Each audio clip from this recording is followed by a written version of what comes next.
Welcome to Cap d'Aille Marina. So Cap d'Aille Marina is France, which is where our boat is, very humbly parked behind these super yachts.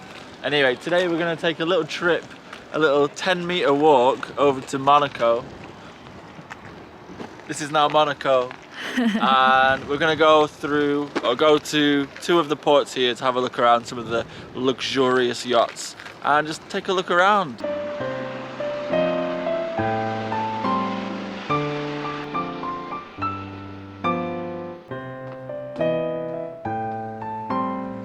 So that is the Oceanography Museum that we went, which is a posh way to say aquarium. Both were very hard for me to pronounce. And we are here now at the port. I think it's called Port Fontainevie. I think that's the pronouncing. Fontainevie. But it's really nice. It's set below these limestone cliffs. Very nice. They're very nice. English pub. We've not been there. I'm guessing it would be extortionate prices. We can make our own little pub on the boat. With homemade fish and chips. It's very interesting in this expensive ports with expensive boats. There are no gates, no security car needed. All pontoons are open to the public to walk around. And where we live on our boat as well is also open for people. Sometimes you get some characters walking down the pontoon. Helping other people sorting out their lines. Yeah. This is really cool. Yeah. Oceanology expedition. It's an expedition boat.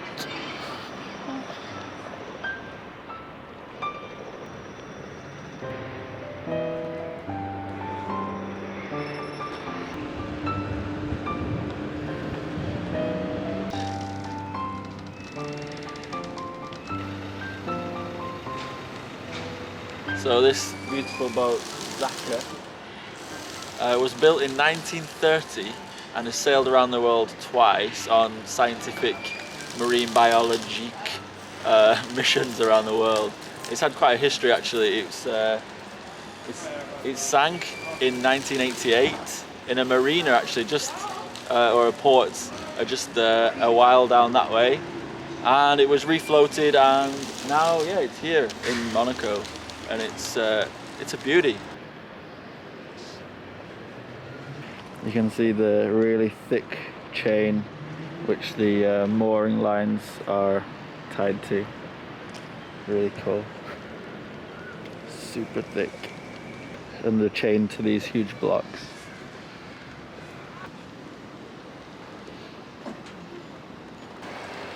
All the classic are meant to be taken good care of, otherwise they would just look trashy. Not even classic, every boat needs to be taken care of. Teak, that's the thing with teak, it needs care. And there are some not quite as posh looking boats as well, although I'm sure it's still very expensive to keep this boat here. Looks about 10 meters, maybe 34 foot. If they don't want it, we can take it. Yeah. Fish gig. There are quite a few boats that just look like they need a bit of attention. Like this. Looks like no one's used it for a long time. In fact, a lot of them are like this. If you look at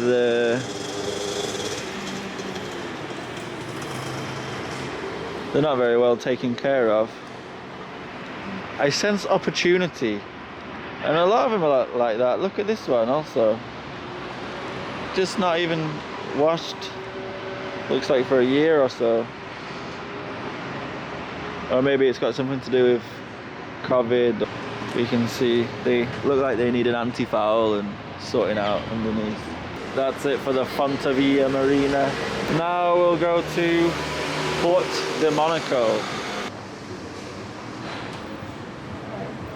And now we enter the domain of the, as we like to call them, the big boys.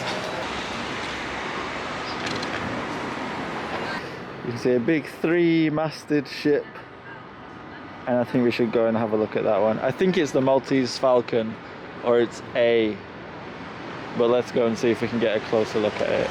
It's actually not super duper posh. You do have these little tiny boys. That's probably where Good Tidings would sit, in this marina. Port at Monaco stretches of 40 acres and can provide enough anchorage for 700 vessels. And the depth is from these little boats, it's 7 meters, the shallowest, and to that side for cruise ships, the deepest depth is 40 meters. I've done my studies, that's right. And I was checking Navally for this marina, and apparently there's only 15 berths available. For the public. Yeah, and the reviews on Navally are absolutely terrible. Apparently they don't help you to get in, and there's just no assistance or anything.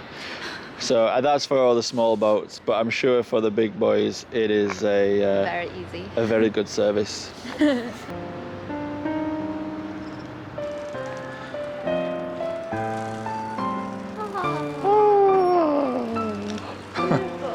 Beautiful. So these look like solid concrete pontoons, but actually they're floating. Nadiana just got the feeling that she was nauseous. But yeah, they were redesigned by a Finnish company called Marina Tech. That's Nadiana demonstrating that the pontoons are made of concrete. It's very strange because this also feels like concrete, but they're floating. How? How? Marina Tech. Nadiana's found her boat. I am constantly surprised at the openness of the pontoons. I feel like someone's going to tell me that we're not supposed to be here. Woo. Another big 3-mast one. Oh yeah, 2 masts. Oh, it's a ketch. It says Little Miss Boat. Ooh, here is Lionheart. Let's Google Lionheart and get a background, see whose boat this is. I like how they have a fake bird kite flying around to scare away the seagulls. This boat's owned by Philip Green, who is the owner of Arcadia. Do you know Arcadia? No. Like the owners of like Topshop and like loads and loads of fashion stores. Oh, yeah. He's British, Monaco based. And this is his boat, Lionheart. Wow. And it's made out of steel as well. And he's a billionaire, he's worth £2 billion. So it cost £32 million to build this boat.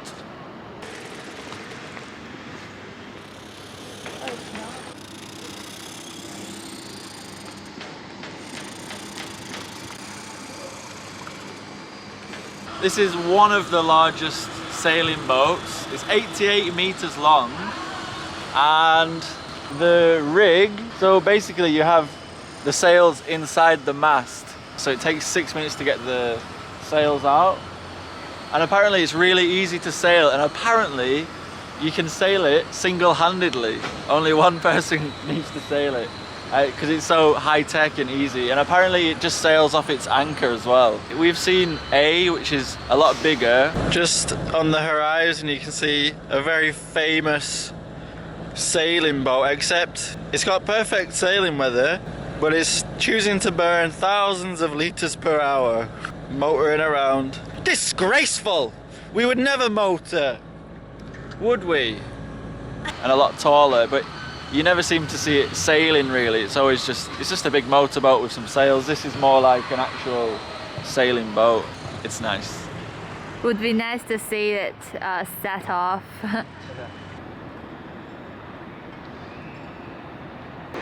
That's the palace and the palace grounds. That's James Bond over there. This pirate looking yacht is actually built in a modern time in the 1990s.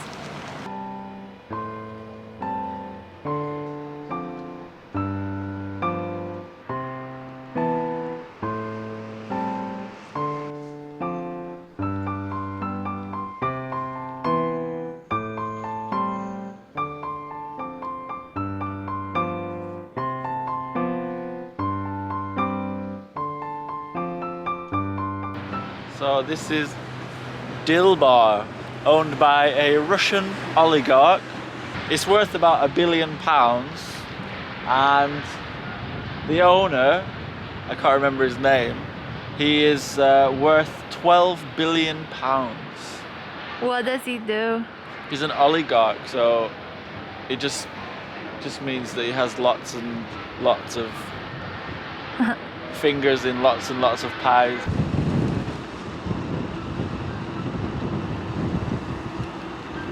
Monaco are playing football tonight. This is the stadium, and the marina is just down at the bottom of this road. It's actually almost 6 o'clock, so legally we have to be back in the boat. And we will conclude today with the most famous boat, GT. It's a 8-meter boat owned by 2 little Wildlings, and you know all about it. That's why it's really famous. So I hope you guys enjoyed this tour and some knowledge that we digged up from the internet. Thank you very much for watching, and we will see you next time. Bye bye. Thanks for watching, everybody. That is the end of Wildling Sailing Season 2. Not the end, but the end of a long season. Yeah, we started last February in this season, and well, it's February now. The reason we're stopping, we're just going to take a 2-week break, and then after that, well, if you can see our smile on our face, you know it's gonna be good news, but we're not gonna tell you what good news yet. So check back in 2 to 3 weeks to see. Well, let's see what happens. And we hope you have a good Chinese New Year, and we're gonna go off celebrating it ourselves. And see you back in the new year. What is it the year of this time? The cow. It's the year of the cow, everybody. Work hard. Work hard.